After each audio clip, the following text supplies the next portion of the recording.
If you're in your 60s, 70s, or even your 80s and no longer having sex, I need to tell you something that might surprise you. This isn't just about pleasure. It's about your heart, your brain, your connection to life itself, and if no one else has said it to you, then let me be the first. Giving up on intimacy might be silently stealing your health, your vitality, and even your sense of purpose. I'm Dr. James. I've spent over 30 years helping men and women reclaim their well-being after 60, and I've seen what happens when we stop treating sex as a luxury and start seeing it as a vital part of aging well. You might think, it's too late for me, or that part of my life is over. But the truth is, there are 4 specific consequences, real, physical, emotional consequences, that begin when intimacy disappears, and most people don't hear about them until it's too late. But here's the good news. It's never too late to reignite that part of you. In this video, I'll show you how, and in just a moment, we'll start with the most surprising risk of all. Before we begin, if you haven't subscribed yet, I invite you to do that now and tap the bell icon so you won't miss future videos designed to help you live stronger, longer, and more connected. And if this message speaks to you, type 1 in the comments. If not, type 0 to help me understand how I can better support your journey. Now let's talk about the first and perhaps most overlooked consequence of losing intimacy after 60, how it quietly begins to affect your brain, your memory, and the way you feel about life itself. 1. Your brain begins to age faster than it should. I still remember a patient I saw years ago, George, 72 years old, a retired math teacher. He came into my office complaining of forgetfulness. Names slipped his mind, he had trouble focusing, and he said, "Doc, I just don't feel sharp anymore." At first glance, nothing was obviously wrong, no signs of dementia, no underlying illness. But after a few honest conversations, George told me something that stood out. Since his wife passed away, he hadn't been sexually active, not even once, in nearly 5 years. Now, it's easy to dismiss that detail. Many people do. But here's what science tells us and what I've seen again and again in my years of practice. When sexual intimacy disappears, the brain begins to lose one of its most powerful sources of stimulation. You see, sexual activity increases blood flow to the brain, especially in areas tied to memory, emotion, and learning. It triggers the release of dopamine, oxytocin, and endorphins, natural chemicals that boost mood, reduce stress, and actually protect your brain from aging. Without that stimulation, without that release, your brain can start to slow down. Focus fades, energy drops. And most importantly, the risk of cognitive decline and even early dementia begins to rise. I'm not saying sex is a miracle cure, but when it's absent for months or even years, your brain misses out on a deeply human experience that fuels vitality. It's not about performance or youth. It's about connection. Intimacy of any kind, whether it's touch, closeness, or sexual expression, helps keep the mind engaged and the emotional circuits active. Without it, people often begin to withdraw. They become less social, less curious, and sometimes even less motivated to take care of themselves. That slow fading isn't just emotional, it's neurological. And that's why I take this so seriously, because once that decline sets in, it's hard to reverse. But with the right steps, you can absolutely keep your brain active, alert, and emotionally alive well into your 80s and beyond. Now, while the brain often shows the earliest signs of sexual disconnection, the body doesn't stay silent for long either. In fact, there's something that starts happening inside your physical health, something far more visible and possibly more dangerous that most people completely overlook. Let's talk about what happens to your circulation, your strength, and your hormones when sex quietly disappears from your life. 2. Your body loses vital circulation and hormonal balance. I remember sitting with a couple, Linda and Carl, both in their late 60s. They'd been married nearly 40 years, but over the past 5, their physical connection had slowly faded. "We just assumed that part of life was over," Linda said gently, almost apologetically. Carl nodded but admitted he didn't feel like himself anymore. His energy was low, he'd lost muscle, gained weight, and said he felt older than his age. When we looked deeper, one thing stood out. Their intimacy had gone completely silent. It's something I see far too often. When sexual activity disappears, especially after 60, your body begins to lose its natural rhythm. The cardiovascular boost that comes with arousal and physical touch fades. Circulation slows, blood vessels become less responsive, and oxygen delivery to key organs, including the heart and brain, diminishes. Sex isn't just about pleasure, it's a form of exercise, one that promotes blood flow, increases lung capacity, and supports a stronger heart. When it stops, the body notices. But perhaps even more critical is what happens hormonally. In both men and women, sexual activity plays a vital role in regulating hormones. Testosterone levels in men can plummet without stimulation, leading to fatigue, weight gain, irritability, and even depression. For women, estrogen and oxytocin drop, which can increase the risk of osteoporosis, joint pain, and mood swings. These aren't just minor inconveniences, they can affect mobility, independence, and long-term health. What concerns me most is how quietly these changes occur. You don't wake up one morning and feel dramatically different. It creeps in. You walk a little slower. You stop going to the gym, you sleep poorly, gain weight, and begin to assume it's all just normal aging. But the truth is, much of it could be the direct result of physical disconnection and a lack of sexual stimulation. Here's something most people don't realize. You don't have to engage in intercourse to feel the benefits. Gentle touch, physical closeness, even emotional intimacy can reactivate those hormonal pathways. It's not about performance, it's about presence. And the longer you go without it, the harder it becomes to bring your body back to balance. But as dangerous as those physical changes can be, they still don't touch the deepest loss of all. Because when intimacy fades, it's not just your body that feels it. It's your identity, your connection, your sense of worth.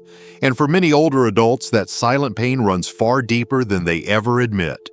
Let's talk about what happens to your relationship and yourself when sex quietly disappears. 3. Your relationship and self-worth may quietly suffer.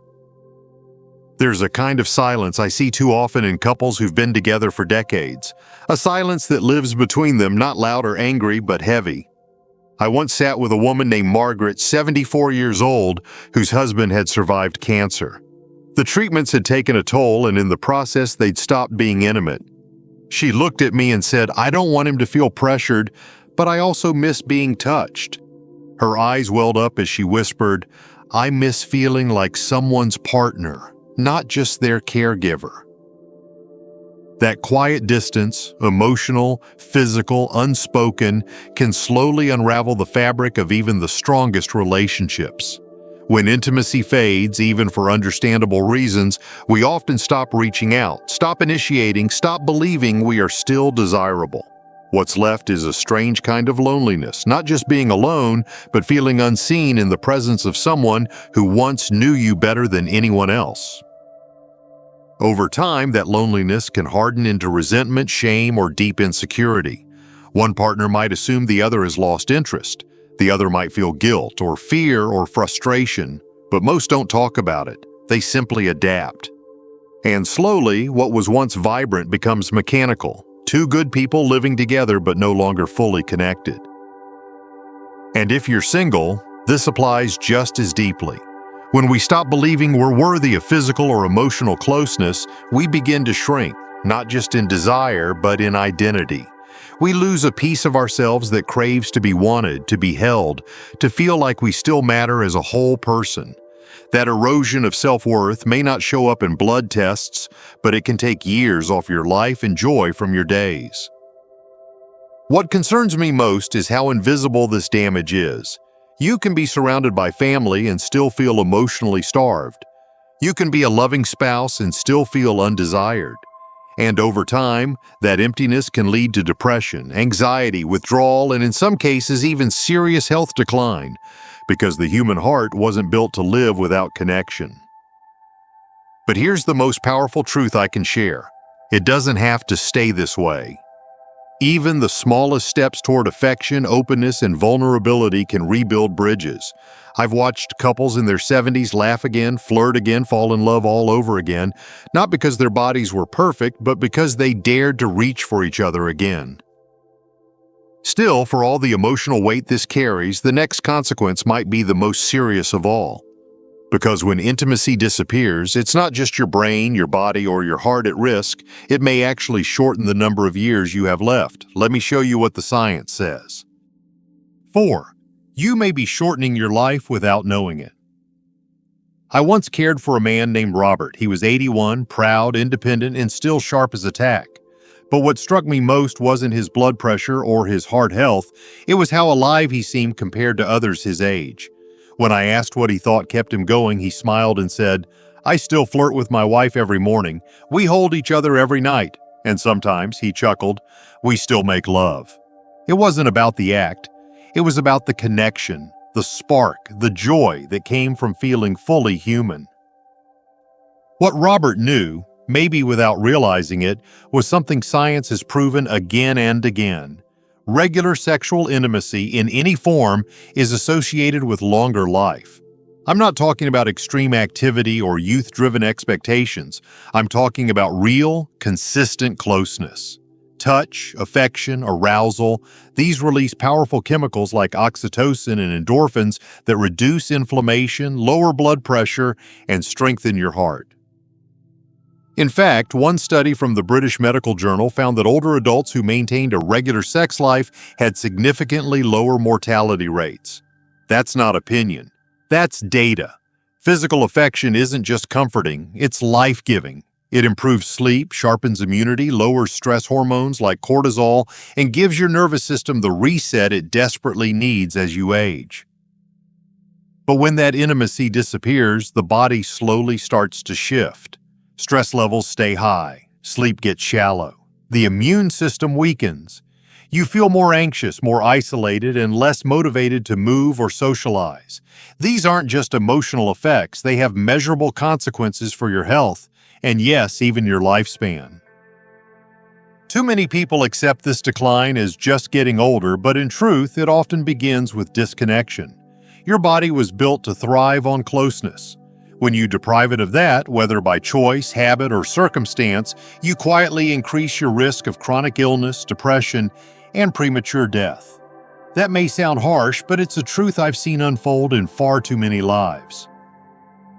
But there's something else I've seen, something just as powerful. I've watched people in their 70s and 80s regain that connection and literally transform, not just how they feel, but how they live. That spark is still in you, even if it's been buried under years of silence or self-doubt. Which brings me to the most important message of all, the one too many people never hear. No matter how long it's been or how far away intimacy feels right now, you can bring it back.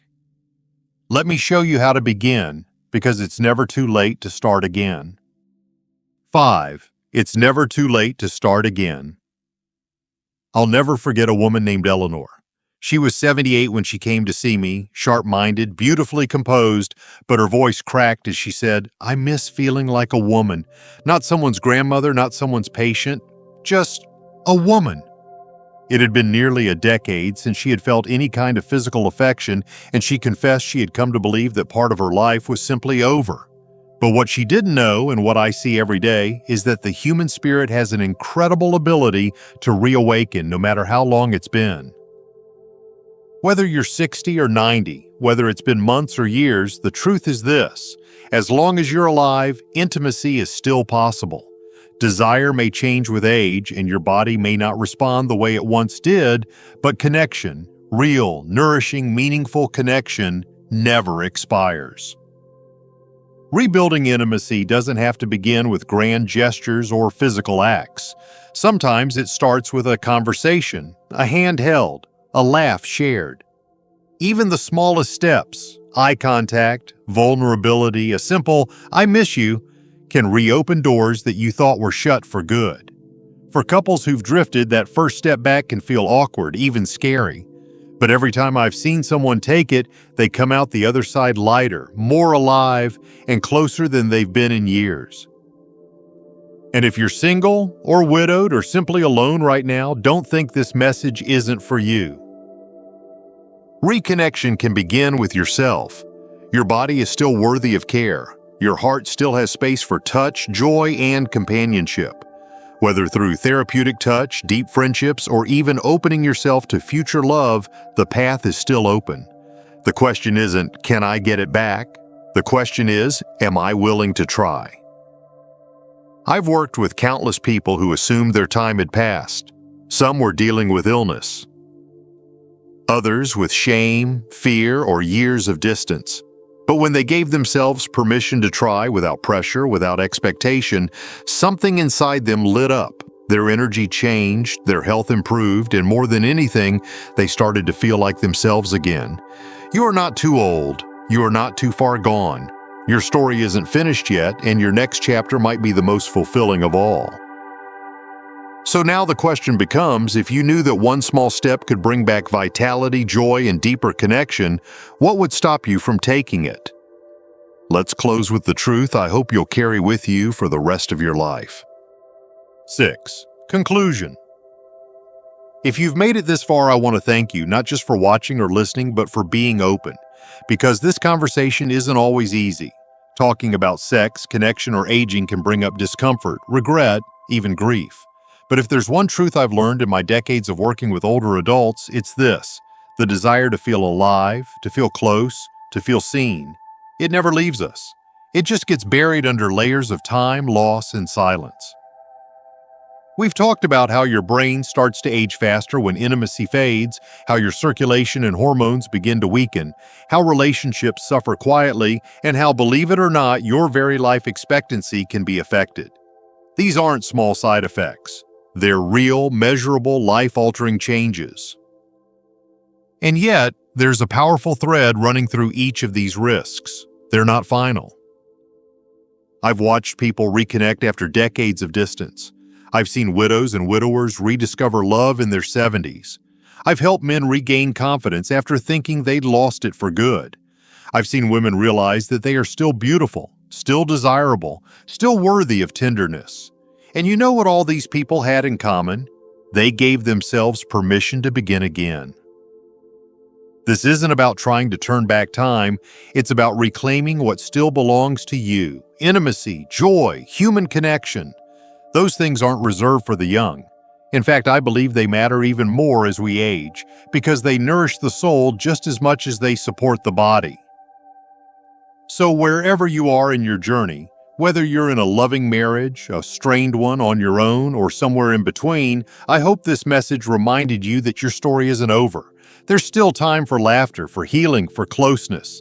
And if something inside you is whispering, maybe I could try, I hope you listen to it. You don't need to fix everything overnight. You don't need to know exactly what to do next. You just need to take one step. Maybe that's a conversation. Maybe it's a touch. Maybe it's allowing yourself to hope again, because you are not done, not even close. And if no one's told you lately, you deserve to feel alive, desired, and connected. Not someday, not in memory, now. Let this be the beginning of something new. Your best chapter might still be waiting to be written. If this message touched you in any way, please take a moment to like this video, share it with someone who might need to hear it, and leave a comment below. Whether it's a 1 to say it resonated with you or a story of your own. Your voice matters, and you never know who your words might help.